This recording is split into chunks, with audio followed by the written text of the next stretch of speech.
Nous allons maintenant résoudre l'inéquation x plus 1 sur x moins 2 strictement inférieure à 3.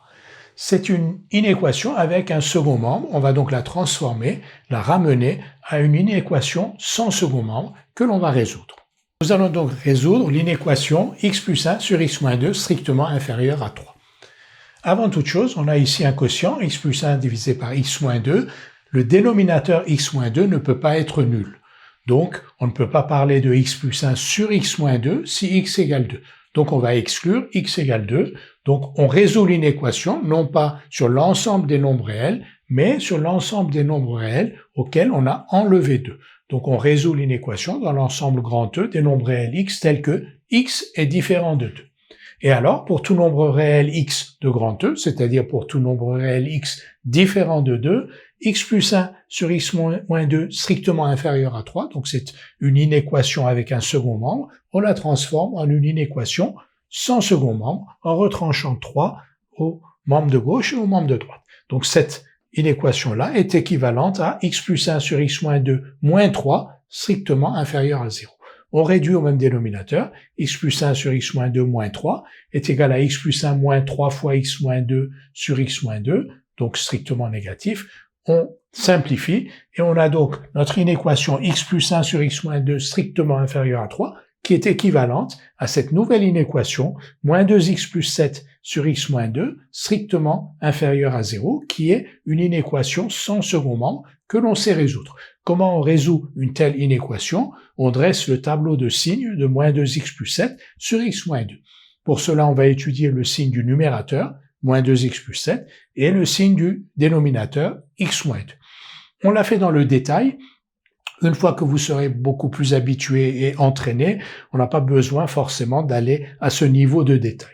Donc, moins 2x plus 7 égale 0, on parle du numérateur. Moins 2x plus 7 égale 0 équivaut donc à 2x égale 7, x égale 7 demi. Moins 2x plus 7 strictement positif équivaut à x, donc à 2x strictement inférieur à 7, donc x inférieur à 7 demi.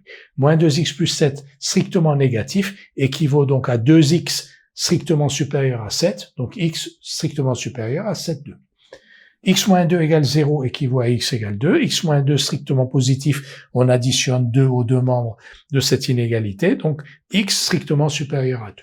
Et x moins 2 strictement négatif est équivalent à x strictement inférieur à 2. Nous avons l'ensemble des informations nécessaires pour dresser le tableau de signes de moins 2x plus 7 sur x moins 2, parce que l'on a le signe du numérateur et le signe du dénominateur. Nous allons donc reporter dans un tableau de signes l'ensemble des informations que nous avons donc sur le signe de moins 2x plus 7 et sur celui de x moins 2. Donc voici le tableau de signes. Sur la première ligne, les valeurs de x, donc de moins l'infini à plus l'infini, avec deux valeurs remarquables qui sont 2 et 7 demi, moins 2x plus 7 qui s'annule en 7 demi, qui est positif pour x inférieur à 7 demi, qui est négatif pour x supérieur à 7 demi, x moins 2 qui s'annule pour x égale 2, et comme on l'a vu, qui est négatif pour x inférieur à 2 et positif pour x supérieur à 2. On peut donc ensuite, sur la dernière ligne, indiquer le signe de moins 2x plus 7 sur x moins 2 en utilisant la règle des signes. On sait qu'en 2, donc ce dénominateur s'annule, donc x moins 2 est bien défini en 2, mais moins 2x plus 7 sur x moins 2 ne l'est pas. Donc cette double barre indique que moins 2x plus 7 sur x moins 2 n'est pas défini en 2.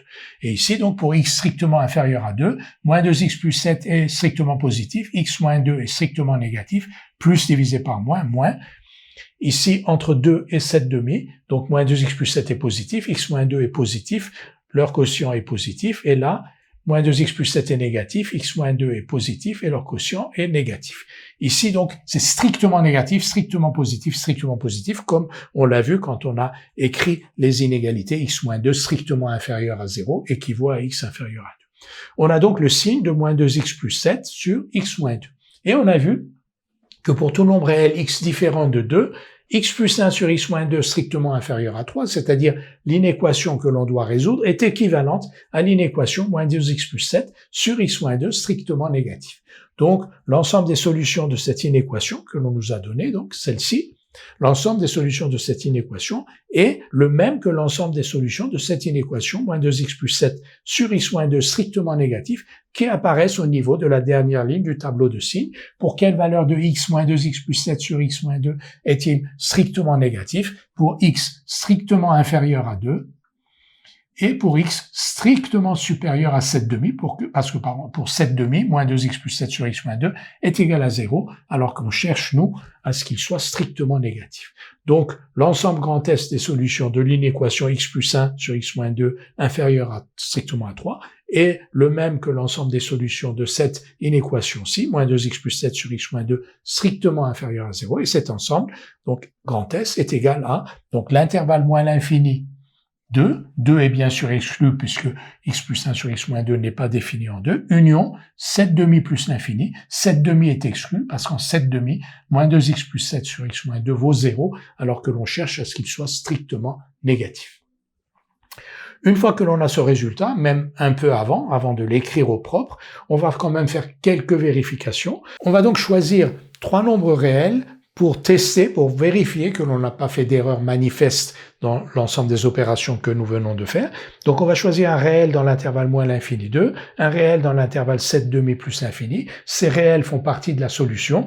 Donc si je remplace par exemple, on va en considérer un, x égale 0.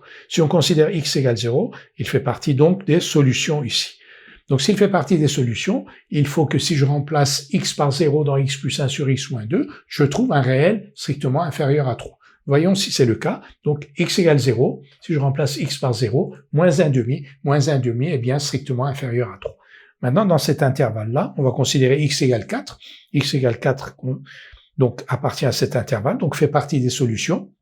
Normalement, si vous remplacez x par 4 ici, vous devez trouver un réel strictement inférieur à 3. On doit trouver un réel strictement inférieur à 3. Faisons-le. 4 plus 1, 5. 5 divisé par 4 moins 2, 2. Donc 5,5. 5,5 est bien strictement inférieur à 3. Maintenant, testons une valeur qui est entre 2 et 7,5, c'est-à-dire qu'il ne fait pas partie des solutions. Entre 2 et 7,5, on peut choisir x égale 3. X égale 3 ne fait pas partie des solutions.